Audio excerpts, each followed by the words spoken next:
તેલમાં ઉમેરી અને તળતા એકદમ સરસ ફૂલે, દૂધ જેવી ઉજળી બને અને હાથમાં લઈને ભૂકો કરતા ઉપરથી ક્રિસ્પી અને અંદરથી રૂ જેવી પોચી બને તેવી ચોખાની મમરી જે નાના બાળકોથી લઈ અને મોટી ઉંમરના જેને ચાવવાની તકલીફ હોય તે વડીલો પણ ખાઈ શકે ને, આવી ચોખાની મમરી જો આપણે ઘરે બનાવી હોય ને તો સૌથી વધારે ઝંઝટનું કામ લાગે આપણે ચોખાનું ખીચું બનાવવું કે ઉકળતા પાણીની અંદર ચોખાનો લોટ ઉમેરી મિક્સ કરવાની અને બાફવાની બેસવાની ઝંઝટ જેવું લાગે કે એકલા તો આ કામ થાય જ નહીં. પણ એવું નથી. વર્ષોથી હું એકલી જ એક નવી જ રીતે ચોખાનું ખીચું બનાવું છું. પાપડી માટે બનાવો કે ચોખાની મમરી માટે, જેમાં ઉકળતા પાણીમાં લોટ ઉમેરવાની કોઈ પણ ઝંઝટ જ નથી અને એકદમ સહેલી રીતે એકલા જ ચોખાની મમરી અને ખીચું છે તેમાંથી ચોખાની પાપડી બનાવી હોય તો તે પણ બની જાય છે.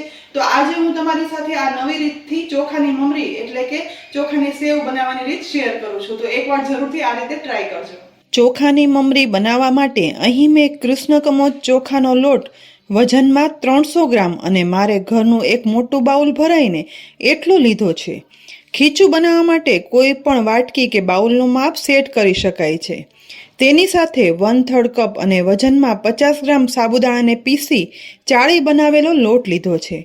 જો ઘંટીમાં દળતા હોય ને તો આ માપ સાથે ચોખા અને સાબુદાણા મિક્સ કરી અને દળાવવામાં ઉમેરી દેવાના. આજે નવી સહેલી રીતે ખીચું બનાવવા માટે મોટા કથરોટમાં વજન પ્રમાણેનો ચોખાનો લોટ ઉમેરશું. સાથે તેમાં સાબુદાણાનો લોટ પણ ઉમેરી દઈએ.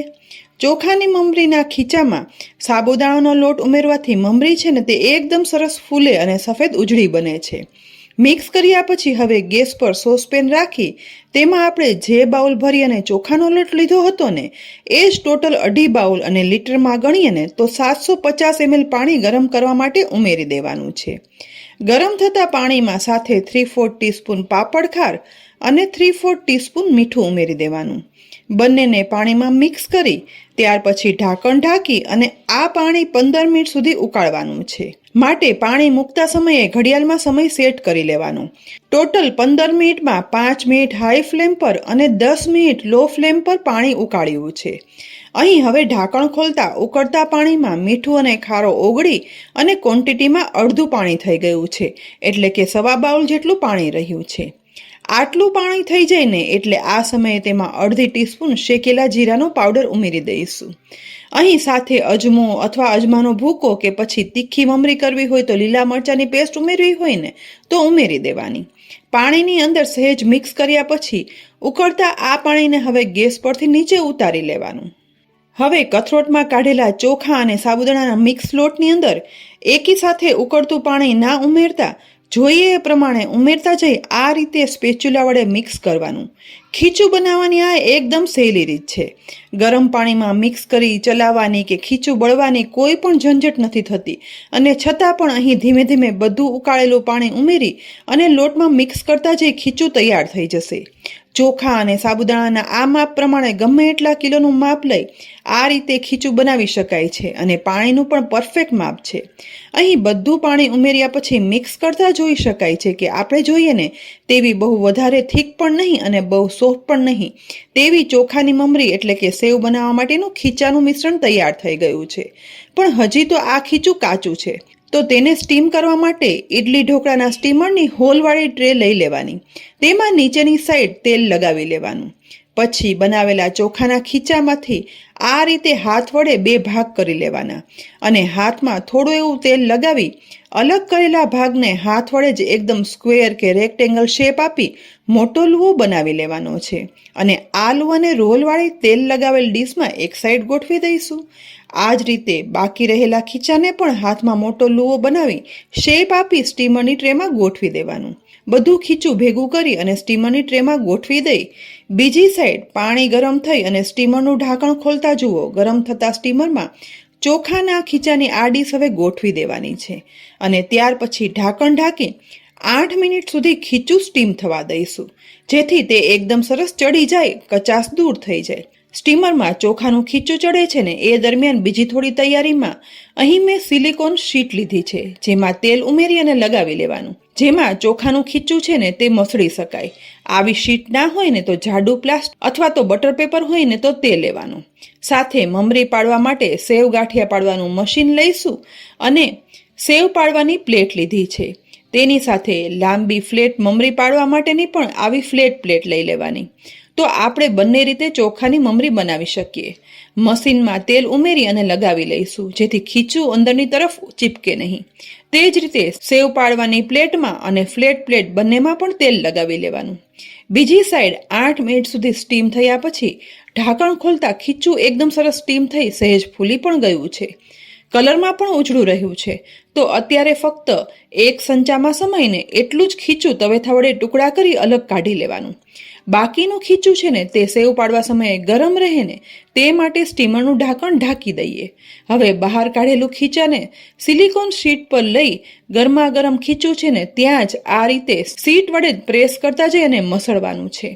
પાપડ કરીએ કે પછી મમરી પાડીએ, પરંતુ બાફેલા ખીચાને આ રીતે મસળવું ખૂબ જ ઇમ્પોર્ટન્ટ સ્ટેપ છે. આ રીતે પ્રેસ કરવાથી ખીચું એકદમ સ્મૂથ થઈ જાય છે અને મમરી બન્યા પછી એકદમ સરસ ફૂલે છે અને પાપડ પણ બનાવો ને તો ક્યારેય પણ ફાટશે નહીં.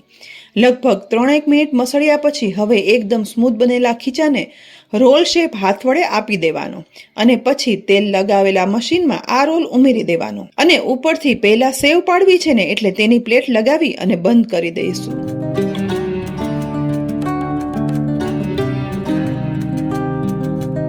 સેવ પાડવા માટે અહીં મેં પ્લાસ્ટિકની શીટ પંખા નીચે અથવા તો તડકો આવતો હોય ને તેના પર પાથરી દેવાની. હવે મશીનનો ઉપરનો ભાગ ગોળ ફેરવતા જઈ ધીમે ધીમે કરી આ રીતે નાના નાના ગુચડા થાય ને તે રીતે સેવ પાડવાની છે.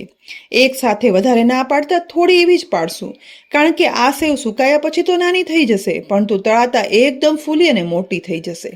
અહીં જોઈ શકાય છે કે આપણે બનાવેલું ખીચું કેટલું સ્મૂથ અને સરસ બનેલું છે, જેમાંથી કોઈ પણ ઝંઝટ વગર જો તમે પહેલી વખત પણ આ સેવ બનાવતા હશો ને તો પણ એકદમ સહેલાઈથી પરફેક્ટ જ બનશે. અહીં સેવ થોડી જાડી રાખી છે ને માટે ભરેલા મશીનમાંથી 6 થી 7 ગુચડા બન્યા છે.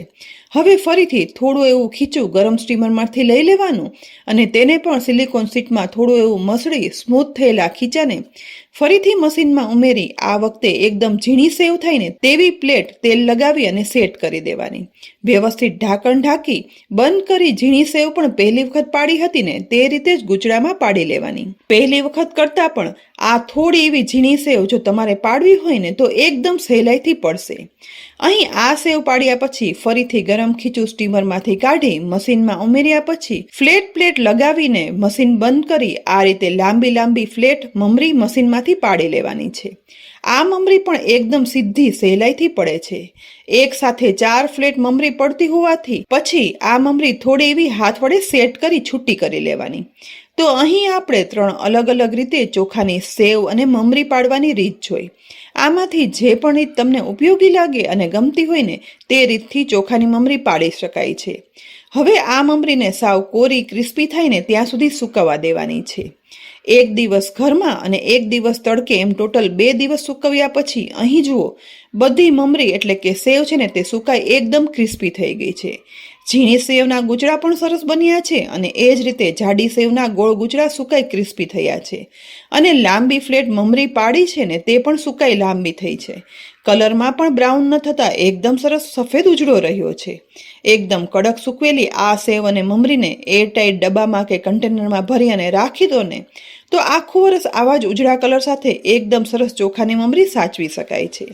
હવે આ મમરીને તળવા માટે ગેસની મીડિયમ ટુ હાઈ ફ્લેમ પર ગરમ થતા તેલમાં સૌથી પહેલાં જાડી સેવનું એક ગુચડું ઉમેરશું. તેલ સરસ ગરમ છે એટલે ઉમેરતા જ તુરંત ફૂલી અને એકદમ સરસ ઉજળા સફેદ કલર સાથે કેટલી સરસ સેવ બની છે.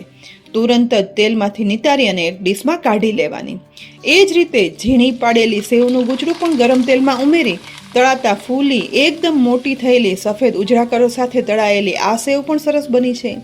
ત્યાર પછી બનાવેલી લાંબી ફ્લેટ મમરીને પણ થોડી થોડી ઉમેરી જોઈએ એ પ્રમાણે તળશું. તળાઈ અને સાઈઝમાં ડબલ અથવા તો તેનાથી પણ વધારે મોટી થઈ ગઈ છે. આ મમરી પણ સરસ બને છે. હાથમાં લઈ અને ટુકડા કરતા જુઓ તુરંત જ તૂટી જાય એટલી સોફ્ટ બને છે. આ રીતે તળી અને ડબ્બો ભરી અને રાખી દો ને તો ચા સાથે કે ગમે ત્યારે નાના બાળકોથી લઈ ચાવવાની તકલીફવાળા વડીલો સુધી બધાય સહેલાઈથી ખાઈ શકે એટલી તો સોફ્ટ બને છે. ઘરમાં એકલા હો ને તો પણ ખીચું બનાવવાની એકદમ સહેલી રીત સાથે ચોખાની મમરી આ એકદમ સહેલાઈથી બનાવી આખું વર્ષ માટે સાચવી શકાય છે. તો ચોખાની મમરી બનાવવાની આ રીત તમને કેવી લાગી? જો રીત ખરેખર ઉપયોગી લાગી હોય ને તો આ રેસીપી લાઈક કરી અને શેર કરજો, કોમેન્ટમાં પણ લખીને અને જણાવજો. સાથે જ આવી અનેક ઉપયોગી રેસીપી જોવા માટે અમારી યુટ્યુબ ચેનલને પણ સબસ્ક્રાઇબ કરી લેજો અને અમારા ફેસબુક પેજને લાઈક કરી અને ફોલો કરજો, જેથી દરેક રેસીપીના અપડેટ્સ તમને તુરંત જ મળે. આવતીકાલે ફરી મળશું નવી ઉપયોગી રેસીપી સાથે. ત્યાં સુધી આવજો.